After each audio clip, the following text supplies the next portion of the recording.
Olá, sejam todos bem-vindos a mais uma aula do livro Libertação. Esse livro é a sexta obra da coleção A Vida no Mundo Espiritual, psicografada pelo médium Chico Xavier através do espírito André Luiz.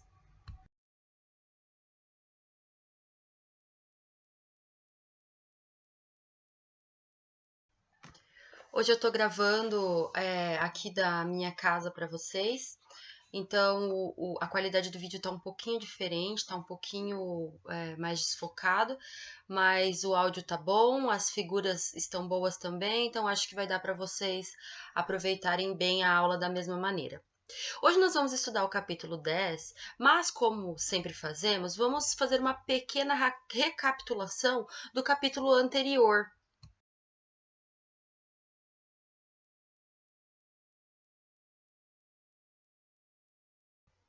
O capítulo Perseguidores Invisíveis, em qual o Gúbio e a equipe do André Luiz e do Eloy foram finalmente até a casa da Margarida, que estava sendo obsidiada lá por aquela pleiade de espíritos a mando de Gregório. Conheceram Saldanha, que é o chefe ali da equipe de obsessão, e André Luiz observou ali alguns perseguidores que ficavam ali hipnotizando a Margarida incessantemente e acompanhou também Margarida e o seu marido, o Gabriel, que foram até uma missa, porque o Gabriel estava tentando de alguma maneira ajudar a Margarida. E claro que a gente sempre recorre a Deus, né, nas nossas necessidades. Então ele foi com a Margarida até a missa e o André descreveu lá para nós o ambiente daquela cerimônia, né? E aí até a gente conversou, falou que não quer dizer que todo lugar seja assim, né? Quando não tem seriedade é que fica naquela situação que a gente viu lá.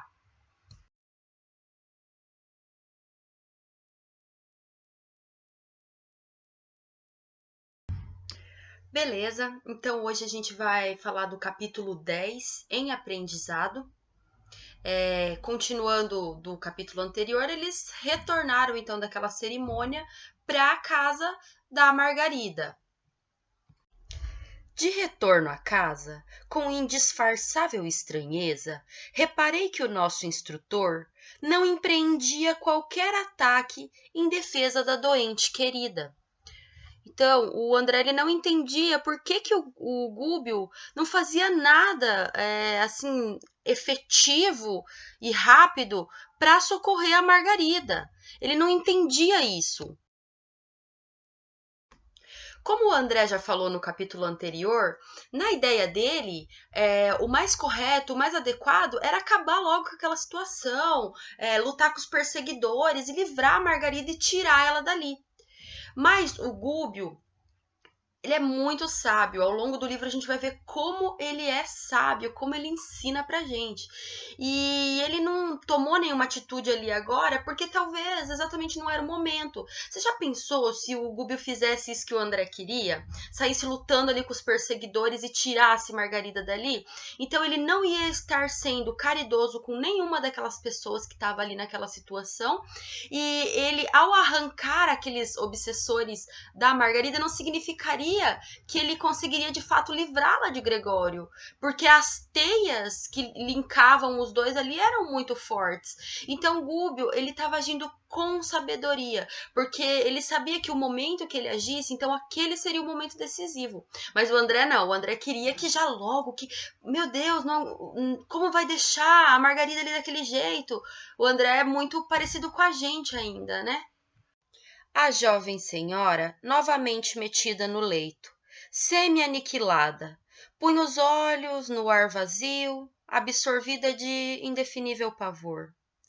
Um dos insensíveis magnetizadores presentes, a insinuação de Saldanha, começou a aplicar energias perturbadoras ao longo dos olhos, torturando as fibras de sustentação. Não somente o cristalino em ambos os órgãos visuais denunciava fenômenos alucinatórios, mas também as artérias oculares revelavam-se sob fortes modificações. os perseguidores estavam ali pondo Margarida louca, né? Colocando Margarida vendo alucinações, olhando os dois planos. Então ela estava ali naquela situação muito, muito, muito triste para ela. Aquilo não estava sendo fácil.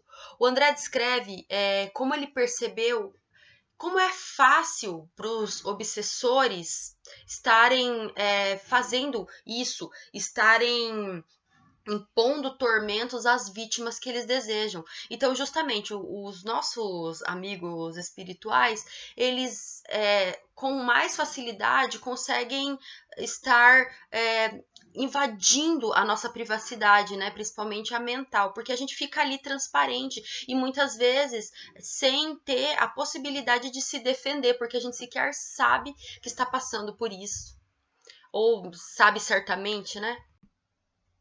E aquela mente da Margarida ali sendo tiranizada pelas energias ruins daqueles obsessores sobrecarregava o coração dela, sobrecarregava também os centros de força vitais dela. Então a linfa, né, a nossa produção de células de defesa também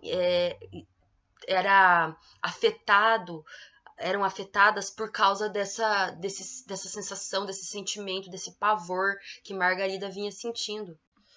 Todo o sangue da Margarida estava realmente sendo ali tomado por aquele líquido escuro e sombrio, afetando todos os centros de força da coitadinha. E o André falou que nem que ela quisesse, ela não conseguiria naquele momento sair ali daquela situação por conta disso. Terminada a esquisita intervenção, Saldanha dispensou os terríveis colaboradores, à exceção da dupla que se incumbia do hipnotismo, alegando que havia serviço em outra parte da cidade. Outros casos aguardavam a legião de Gregório, e Margarida, no parecer do chefe de tortura, já recebera suficiente material de prostração para 30 horas consecutivas. Pouco a pouco, a casa foi se esvaziando e ficaram somente o Saldanha, os dois hipnotizadores da Margarida, o André, o Gúbio e o Eloy, ali no plano espiritual. Esses 6, mais os obsessores ovoides que estavam ali com a Margarida. E o Gúbio aproveitou aquele momento tranquilo para estar sondando o Saldanha.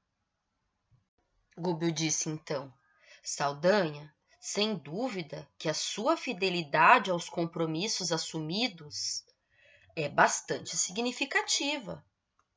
E enquanto Saldanha sorria envaidecidamente, continuou, de olhar penetrante e doce. Que razões teriam conduzido Gregório a conferir-lhe tão delicada missão? O ódio, meu amigo, o ódio, explicou o interpelado, que era o Saldanha, né? A senhora? O Gúbio perguntou. Ódio a Margarida? Não propriamente a ela, respondeu Saldanha, mas ao pai, juiz sem alma, que me devastou o lar. Gúbio, inteligentíssimo, então ele fez a pergunta certa para obter a resposta certa. E ele soube então que o ódio mortal do chefe ali daquela missão não era pela Margarida, mas sim pelo pai da Margarida, que é um juiz. E aí ele diz assim que faz 11 anos, precisamente, que a sentença cruel de um magistrado caiu sobre os meus descendentes, exterminando-os.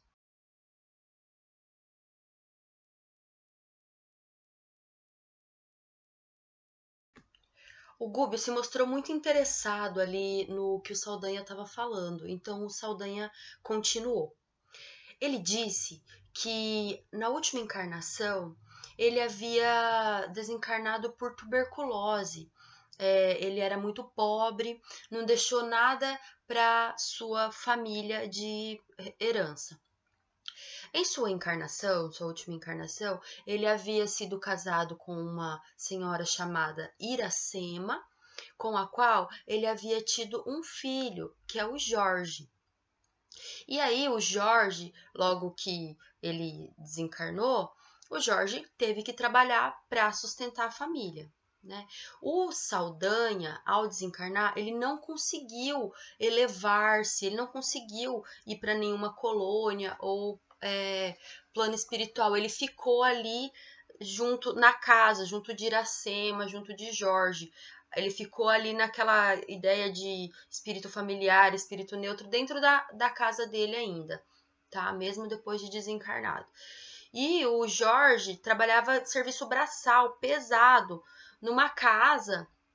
E lá ele conheceu uma moça com a qual ele casou. E um tempo depois, Jorge trabalhava, eles tiveram uma filhinha atormentada, segundo o André fala para nós, assim, uma criança difícil, e todos eram subalimentados, então, ou seja, faltava muitas vezes o que comer, e houve um crime lá na casa onde os dois trabalhavam. Então foi um roubo seguido de morte. E a culpa caiu sobre o Jorge, que era inocente. E o Saldanha, lá no plano espiritual, vendo tudo isso, ficou muito atormentado. Ele se sentiu na necessidade de fazer justiça, né? Porque ele queria, de alguma maneira, livrar o filho dele, que ele sabia que era inocente. O Saldanha continua contando, então, que ele, quando encarnado, ele nunca foi muito ligado, vinculado a estudos religiosos ou filosóficos, e que ele se habituou muito cedo à rebelião contra aqueles que gozam benefícios do mundo em detrimento aos desfavorecidos da sorte. E reconhecendo que o túmulo não revelava qualquer milagroso domínio, ele preferiu a continuidade da vida lá, no escuro pardieiro, como ele chama assim, onde a convivência de Iracema, por meio de profundos laços magnéticos entre os dois, de algum modo reconfortava Saldanha. E aí ele conta que humilhado ali naquela sensação de ver o filho dele passando por tudo aquilo, ele foi atrás de chefias, de repartições, de autoridades, de guardas, tentando encontrar alguém que auxiliasse ele a salvar o Jorge inocente. Ele não conseguiu. O que ele encontrou foi o verdadeiro criminoso, gozando de uma vida muito favorável, que segundo ele, até aquele presente momento, 11 anos depois, ainda estava muito bem obrigado aos olhos da sociedade. E que ele nada conseguiu. Os policiais batiam no Jorge para arrancar do rapaz confissões que fossem ilegítimas, né? Faziam ali aquela tortura, aquela situação. Então o Jorge passou por todo tipo de tormento físico e tormento moral. Sofreu muito. E imagina a posição do Saldanha ali vendo o filho passando por tudo aquilo, toda aquela situação, e ele não poder fazer nada. Saldanha, então, em sua última tentativa de ajudar o filho, foi procurar o magistrado, o juiz, então, que iria fazer ali aquele julgamento do Jorge. Mas aí ele disse que o juiz preferiu ouvir pareceres de amigos influentes na política dominante, que vivamente se interessavam pela indébita condenação, na ânsia de exculpar o verdadeiro criminoso. Então, olha só, o juiz preferiu dar ouvidos para algumas pessoas que estavam induzindo ele a achar que realmente o Jorge era criminoso. E essas pessoas sabiam quem era o verdadeiro criminoso, mas estavam tentando realmente abafar o caso. E sobrando tudo para Jorge. Então, Saldanha fala assim, olha, Gúbio, doeu muito, muito, não tem nem como te falar como foi difícil para mim ver o Jorge, então, recebendo uma dura pena e tendo que cumprir. Irene, que era a nora do Saldanha, e da Iracema, ao ver aquilo que aconteceu com o Jorge, ela não aguentou e se matou. E o pior é que Irene, ao se matar, ela se vinculou ao espírito de Jorge. Então, obsidiando Jorge já numa condição muito difícil que se encontrava. Não bastasse a esposa ter se matado e ficado obsidiando o Jorge, a mãe do Jorge, a esposa de Saldanha Iracema, também veio a falecer por negligência e inanição mesmo, tá? Esse aqui é o Napoleão, ele veio aqui querer participar da aula. E não bastando, então, toda aquela situação que o Jorge já vinha passando, sendo culpado, sendo inocente e recebendo uma pena, a esposa veio a desencarnar e veio a obsidiá-lo, também a mãe dele veio a obsidiá-lo, e tudo isso estava gerando uma situação muito pesada. O Saldanha falou que aparecia em sonho pro juiz ali daquela casa pra ele... O Saldanha disse que aparecia ali para aquele juiz em sonho, em pesadelo, melhor, né? Toda noite. E esse juiz registrava esses sonhos. E aí, o que o juiz fez? Ele adotou a filhinha do Jorge e da Irene que tinha se matado, o Jorge que estava preso, e ela estava trabalhando ali na casa dele, na casa da Margarida. E o irmão da Margarida estava louco para fazer com que a menina se metesse em desvios morais. Então ele estava querendo provavelmente se aproveitar da menina, né? E aí o Saldanha concluiu falando assim, olha, e mesmo ele tendo adotado a minha netinha, para mim pouco importa. A pena dele eu não vou diminuir 1 centavo, vou cobrar do mesmo jeito, de forma enérgica, né?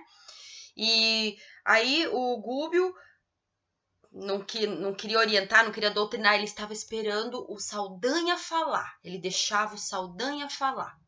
E deixou o Saldanha continuar.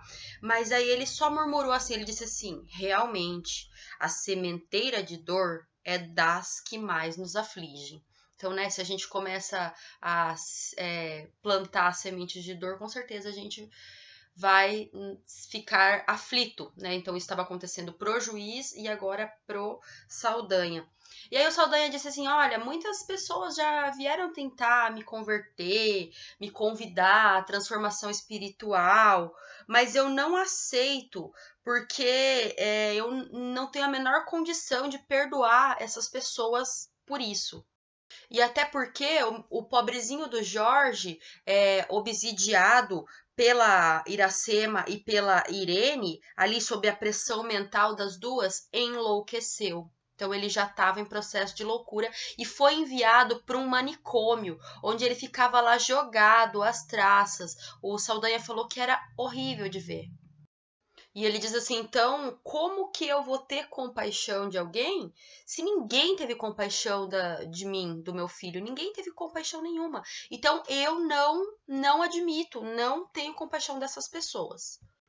E foi nesse momento que Gregório me encontrou, disse Saldanha. E ele gostou muito das minhas disposições íntimas. Então, ele me convidou para trabalhar nesse caso. Porque eu seria um servidor para ele que conseguiria manter o ódio do começo ao fim. Foi por isso que Gregório me deixou responsável por desincumbir essa tarefa. E aí, como que colérico, Saldanha disse, todos pagarão, todos aqui pagarão, todos. Bravo, assim, sabe? Imagina, né, gente, a situação mental ali que ele estava vivendo naquele momento. Admirado, fitei Gúbio, que se mantinha imperturbável e silencioso. Aí o André fala assim, mas se fosse eu ia me desdobrar ali em comentários tirânicos, com referência à lei do amor que nos governa os destinos. Eu ia falar, olha, meu amigo, você não sabe que o amor é que governa, você não sabe que esse ódio não vai te levar a nada. Então o André, era isso que ele ia começar a falar ali, né? Então ele disse assim, reclamaria com ênfase a atenção do perseguidor para os ensinamentos de Jesus. Então ia falar, você não sabe aquela parte que Jesus mandou perdoar 70 vezes 7? Você não sabe aquela parte que Jesus falou que para perdoar os nossos inimigos? Tipo, o André achando que ia dar uma lição de moral ali no Gregório. Era isso que o André faria, né? Ele achava que isso era o certo a se fazer ali naquele momento. E aí ele disse assim, que ia fazer desculpem, o Saldanha, que ele ia fazer o Saldanha dobrar a língua ali naquele momento, se fosse ele, né? Claro. Mas o Gúbio, obviamente que nada disso ele pretendia fazer. Ele se mantinha assim, calmo, tranquilo, sorridente, apesar da tristeza que ele estava sentindo ali naquele momento. Passados uns minutinhos ali, então, o André conta que tinha um relógio ali naquele quarto e a hora marcava próximo ao meio-dia. E aí ouviram-se passos. E o Saldanha disse assim, é o médico. E meio debochando, ele falou, à toa vai vir aí procurar lesões e micróbios, né? Como que quem tinha total controle da situação. E aí, quase que ao mesmo momento, adentraram ao quarto, então, o senhor já de idade e o Gabriel, que é o esposo da Margarida. Margarida tristonha, buscou sorrir, mas faltava força para ela conseguir, né, tadinha. Tava ali naquela lesão, naquele torpor que duraria mais ou menos 30 horas ali, naquela hipnose que os espíritos tinham feito com substâncias pesadas nela. E aí a conversação ia quando uma entidade bem intencionada, o André coloca, adentrou ali o recinto. Então ela olhou para a equipe de Gúbio com respeito e entendendo que que aquela equipe estava fazendo ali, vamos dizer assim, olhou entendendo o que se passava e foi meio que orientar o médico. E aí o médico examinou Margarida de uma forma meio superficial e disse que poderia ser epilepsia secundária, mas que ele também ia submeter a Margarida a alguns exames, porque particularizando alguma possível lesão ali na meninge, ali na parte do cérebro, e aí, quem sabe, seguida de uma intervenção cirúrgica, né? Então, Margarida ia passar por alguma cirurgia cerebral. E aí o André observou que aquela entidade espiritual pousou a destra na fronte do médico. E como quem desejasse transmitir algo providencial. Então, essa mão aqui é a direita, tá? É a destra, que fica ao contrário no vídeo, tá? E aí, como que pra passar, intuir ali aquele médico de alguma coisa. E o André fala que o médico relutou bastante em receber ali aquela informação, mas finalmente assim ele acabou captando e então ele disse ao Gabriel: por que você não tenta o espiritismo?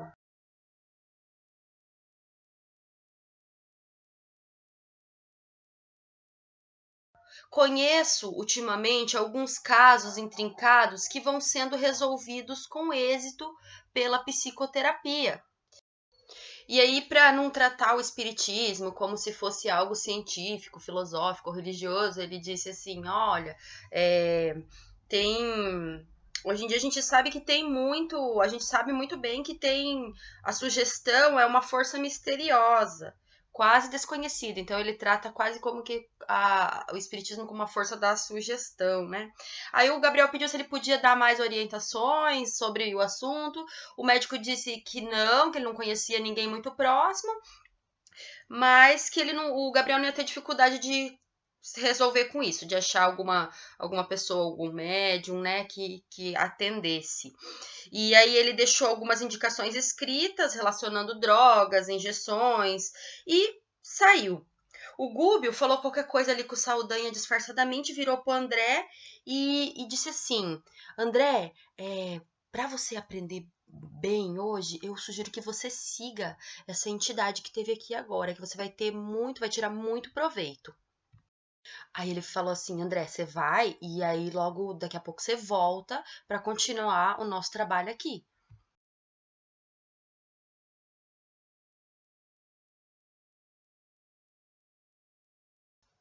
O André, então, assim fez. Ele foi lá, conheceu aquela entidade que auxiliava o médico. O nome dela atendia por Maurício. E ele era um enfermeiro na última encarnação. E aí, agora, ele auxiliava ali naqueles serviços o médico. O Maurício falou, então. Todos os médicos, ainda mesmo quando materialistas e de mente impermeável à fé religiosa, contam com amigos espirituais que os auxiliam. A saúde humana é dos mais preciosos dons divinos. Quando a criatura, por relaxamento ou indisciplina, delibera menosprezar a saúde humana, faz-se difícil o socorro aos seus centros de equilíbrio, porque em todos os lugares o pior surdo é aquele que não quer ouvir.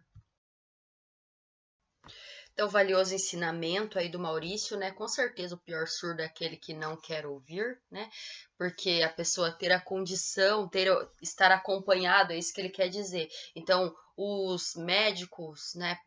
As pessoas assim que cuidam da saúde, elas estão sempre acompanhadas de bons espíritos, mas aí muitas vezes se fazem surdos, né, aos conselhos. E o Maurício continua dizendo que mesmo assim eles fazem de tudo para auxiliar por conta da pessoa que está recebendo ali a intervenção.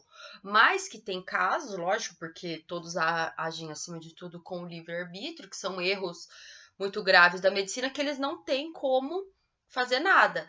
Mas eles resguardam ao máximo, fazem o que podem para poder auxiliar. E aí ele conclui dizendo assim: se os médicos orassem, seria tão bom, porque já tem acompanhado ali os bons espíritos, então se eles se conectassem, né? Não que nós não tenhamos também os bons espíritos, né, ao nosso lado, mas como esses profissionais, eles trazem o dom da cura física, então eles vão aprender, exercer ali aquela faculdade, eles vão aprender a fazer as cirurgias, aprender a identificar doenças, a curar doentes e doenças. Então, eles vão ter muito boas energias ali. Basta que eles precisem se conectar, né? Assim como todos nós. Eles continuaram seguindo o médico ali encarnado, então, e chegaram numa residência muito bonita, um jardim lindo, mas o André disse que o ambiente doméstico era perturbador. O Maurício disse: estamos sumamente interessados em que o nosso amigo se envolva no trato com as magnas questões da alma, a fim de aperfeiçoar-se na tarefa junto à mente das pessoas enfermas, né? Por isso, encaminhamos até aqui, por vias indiretas, livros e publicações acerca desse assunto. Entretanto, contra o nosso desejo, não somente preponderam os preconceitos da classe médica, mas também a influência perniciosa que a segunda esposa exerce sobre ele.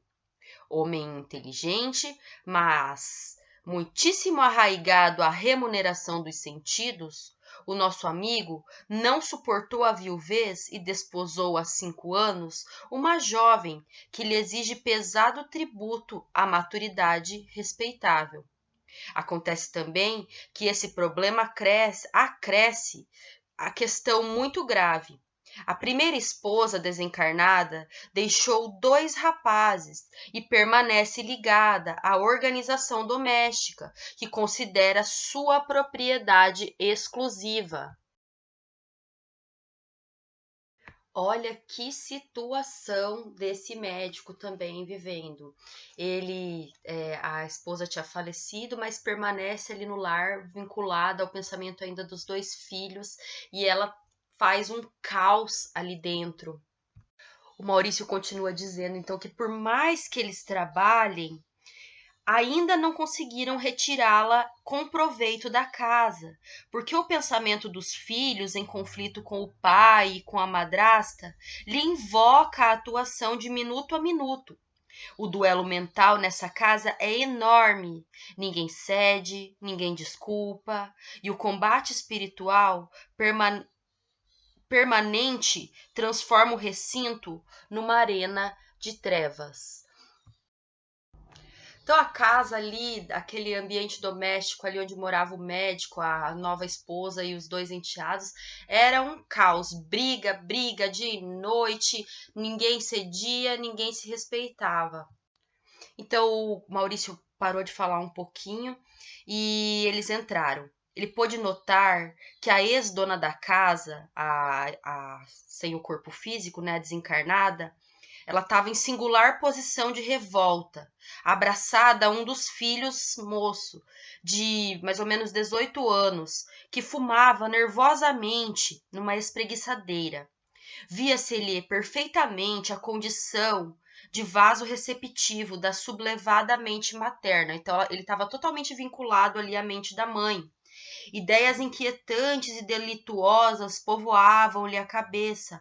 Fios tenuíssimos de força magnética ligavam-no à mãezinha infeliz. Tinha as mãos crispadas e olhar absorto, maquinando planos diabólicos, e por mais que o envolvesse o socorro de Maurício, nem ele, nem aquela que lhe fora ciumenta genitora se mostravam suscetíveis a receber a influenciação. Nesse momento, então, o médico transpôs o limiar, então ele entrou ali no ambiente. E o Maurício colocou a destra sobre a mão, a cabeça dele, para passar para eles intuições referente ao caso da Margarida. O especialista, num átimo, começou a articular o aparelhamento mental para o exame do assunto que lhe era sugerido, lembrando de certa publicação técnica. Então, pensa se o médico, nesse momento que ele recebeu a influenciação, ele começou a lembrar ali do aparelho cerebral, ele começou a pensar como ele poderia, né, uma maneira pela qual ele conseguisse a resolver o caso da Margarida. Era a forma, aquele artigo que a entidade espiritual suscitou para o médico. Então o Maurício suscitou um artigo ali para aquele médico que fazia lembrar de coisas que faziam com que um se linkasse ao outro. Mas naquele momento, o filho do médico começou a xingá-lo, falar: ah, você demorou demais pro almoço, que coisa, sabe? Começou a fazer reclamações sem sentido. Enfim, o médico, por um instante, começou a querer se voltar contra o menino, e a mãe desencarnada começou a dar socos no rosto do médico, que não conseguia registrar os socos, mas rapidamente um rubor tomou conta da face desse médico, que ficou vermelho, e ele começou a ficar com raiva e ó, plim, rapidamente perdeu totalmente a conexão com o Maurício. E o Maurício falou: olha, é sempre assim, André, a gente tenta, e quando a gente tá tentando se aproximar, alguma coisa acontece e ele sai da nossa influenciação de novo. Nesse inteirinho, a pequena família se reuniu ao redor da mesa posta.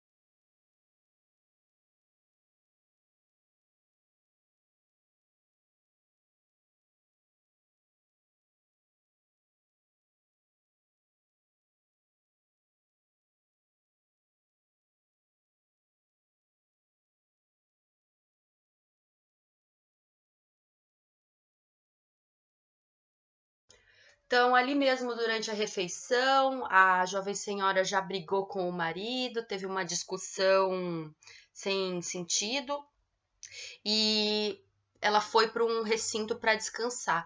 E o Maurício propositalmente chamou o André para observar. Falou: André, vem cá que eu quero te mostrar uma coisa. Com enorme surpresa, aturdido mesmo, não lhe viu os mesmos traços fisionômicos na organização perispiritual, que abandonava a estrutura carnal entregue ao descanso. Alguma semelhança era de notar-se, mas afinal de contas a senhora tornara-se irreconhecível. Estampava no semblante os sinais das bruxas, dos velhos contos infantis. A boca, os olhos, o nariz e os ouvidos revelavam algo de monstruoso. Então vocês podem ver ali o cordão fluídico, a moça dormiu, né? E o perispírito dela saiu ali naquele momento e o André ficou aturdido com o que viu. Nem mesmo a mãe, a mulher do médico já desencarnada, se animou em enfrentá-la. Se escondeu ali em algum lugar quando viu que a moça saiu ali na hora do repouso, né? Saiu ali do corpo físico dela temporariamente. Ela recuou de tão assombrosa que era a imagem. O André fala que lembrou então do livro em que Oscar Wilde conta a história do retrato de Dorian Gray, que adquiria horrenda expressão à medida que o dono se alterava intimamente na prática do mal. E, endereçando a Maurício olhar indagador, dele recebi sensata elucidação. O André recebeu, então, né? Maurício falou, André, é mais ou menos por aí mesmo. O homem e a mulher, com seus pensamentos, atitudes, palavras, atos, criam no íntimo a verdadeira forma espiritual que se acolhem. Cada crime, cada queda, deixam aleijões e sulcos horrendos no campo da alma. A gente sabe muito bem, né? Tanto quanto cada ação generosa, cada pensamento superior acrescentam beleza e perfeição à forma perispíritica, dentro da qual a individualidade real se manifesta, maiormente depois da morte do corpo denso. Então, a gente vai manifestar lá de acordo com a nossa beleza moral, beleza espiritual. Há criaturas belas e admiráveis na carne, e que no fundo são verdadeiros monstros mentais. E, do mesmo modo, há corpos torturados e detestados no mundo, escondendo espíritos angélicos de celestial formosura.